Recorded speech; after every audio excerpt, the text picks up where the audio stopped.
আইন শৃঙ্খলা পরিস্থিতির নিয়ন্ত্রণে কাঙ্ক্ষিত সাফল্য অর্জন করতে পারছে না, সেখানে জাতীয় নির্বাচনের আগে স্থানীয় নির্বাচন অনুষ্ঠানের নামে কেন দেশের পরিস্থিতি আরও ঘোলাটে করতে চাইছে, সংস্কার কিংবা স্থানীয় নির্বাচন, এসব ইস্যু নিয়ে জনগণের সামনে এক ধরনের ধূম্র জাল সৃষ্টি করা হচ্ছে। রাষ্ট্র এবং রাজনীতিতে সংস্কার একটি ধারাবাহিক প্রক্রিয়া। বিএনপির কাছে সংস্কারের ধারণা নতুন কিছু নয়। বিভিন্ন সময় জাতীয় নির্বাচন নিয়ে প্রধান উপদেষ্টার বক্তব্য জনমনে ইতিবাচক ধারণা সৃষ্টি করলেও জাতীয় নির্বাচন নিয়ে কোনো কোনো উপদেষ্টার বিভ্রান্তিমূলক বক্তব্য, মন্তব্য স্বাধীনতাপ্রিয় গণতান্ত্রিকামী জনগণের জন্য হতাশার কারণও হয়ে উঠেছে।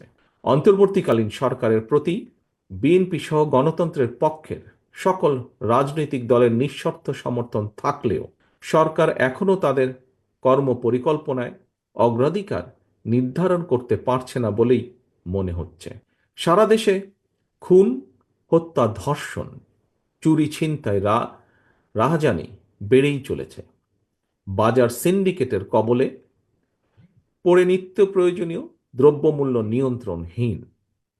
বর্তমান অন্তর্বর্তীকালীন সরকার এখনও মনে হয় দেশের আইন শৃঙ্খলা পরিস্থিতির উপরে সম্পূর্ণ নিয়ন্ত্রণ প্রতিষ্ঠা করতে পারেনি।